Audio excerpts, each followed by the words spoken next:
Bridges are used widely around the globe to transport different loads such as cars, trucks, trains, etc. across rivers, oceans, valleys. While having the ability to transport loads over this area, they're also designed to not block the path underneath. This causes the design and structures of bridge to be quite complex. This is to fit both of its requirements. There are 7 main types of bridges that are commonly used. To determine which is used, many factors are considered. These include distance, load, climate, and rate of usage. 7 main types of bridges are arch bridges, which are commonly used over long distances, depending on the amount of hingers. Similarly, a tied arch bridge is used the same way, however, pedestrians can also use this bridge. Suspension bridges are widely used, most notably the Golden Gate Bridge over the San Francisco Bay Area. Beam bridges are commonly used over highways and roads. They are the simplest and most traditional. Cable-stayed bridges are usually used over rivers or oceans, and they help using cables to withstand loads. Cantilever bridges allow bridges over long spans without using many piers into the space below, making them optimal over waterways. Finally, truss bridges are most commonly used in cities with increased volumes of pedestrians, cars and trains. After research into different types of bridges, we finalised our design for a truss spaghetti bridge.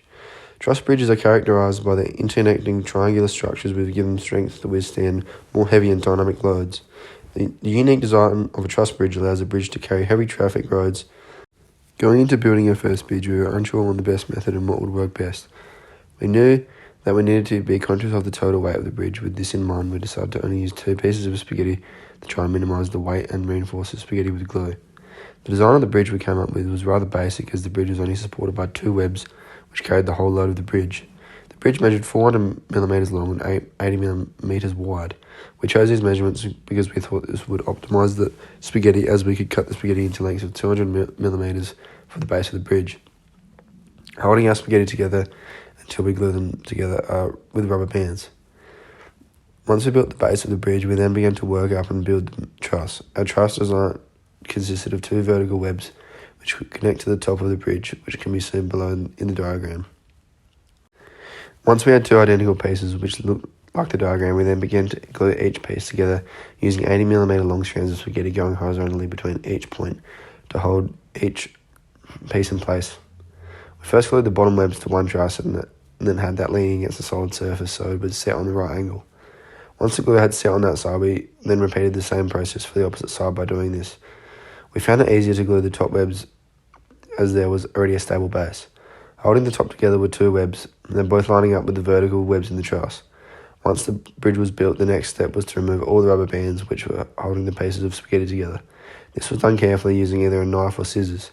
After the rubber bands were removed, we then went over the whole bridge in glue to try and strengthen the entire bridge. After we had finished the bridge, we then had to test it to see how much weight it could withstand. To test this, we hung small objects that we weighed from the bridge, and our bridge only managed to hold 1 kilogram. We were surprised by this, as we all thought the bridge felt sturdy and would have held more weight. But now we know, as a group, the bridge will be under more stress, so therefore our second bridge should be stronger and able to withstand more weight. After testing of the first bridge not going to plan, we knew we needed to change different components about our bridge to get a better result. As a group, we first discussed that we had the option to gain more weight than the first bridge. We started by adding more strands of spaghetti to the bases of our bridge. Another learning that we applied to the second bridge is adding more webs to the structure of the bridge, from changing it from 2 up to which evidently hold more weight and have a stronger load. Another change that we added was to work together more as a team whilst building the second bridge. During the building stages of our first bridge, we as a group were a bit hesitant on how to start and nervous for our communication with other workmates. Once the first bridge was built, we were able to figure out our different roles in order to maximise the workload as a group. With these things included, not only will the second bridge be stronger, but we'll have a better idea of how to construct the bridge, while also communicating within our group. Bridge 2, our final bridge, was then started, where we got together and discussed our challenges in Bridge 1 and what we were going to do differently for this bridge. We started off by replanning our bridge, where we decided to add more webs than the original plan. By doing this, we laid out our truss plan using spaghetti as shown in figure 2 below. This helped all group members to decide on whether this was an option. After agreement, we then started building processes by each having a different role within the group. Max was able to document our progression while Tom and Dominic organised the sizing and the weight of the spaghetti for Edward to construct and glue.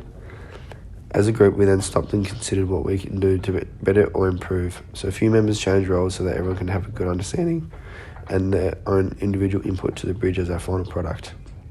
Some challenges we're faced with through building the second bridge was the amount of time it took for the glue to settle. With only limited time, most of the time we had to wait overnight for the glue to form best. As a group, we then worked out a plan to ensure we get the bridge done on time. This was to build a truss of the bridge and let it sit overnight, then repeat for the other side. We then started to build the bottom base and let it sit overnight.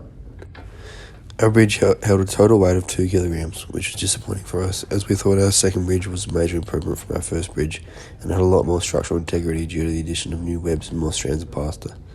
Our bridge performed very poorly compared to other groups' bridges, as they were able to hold much greater weight. Our bridge broke when we joined the 2 pieces of spaghetti together along the bottom, which proved to be the weakest point of our bridge. The other group's bridges held more weight, which we believe was due to them having different truss and web configurations, along with more strands of spaghetti allowed for higher stress loads on the bridge, resulting in more weight being held.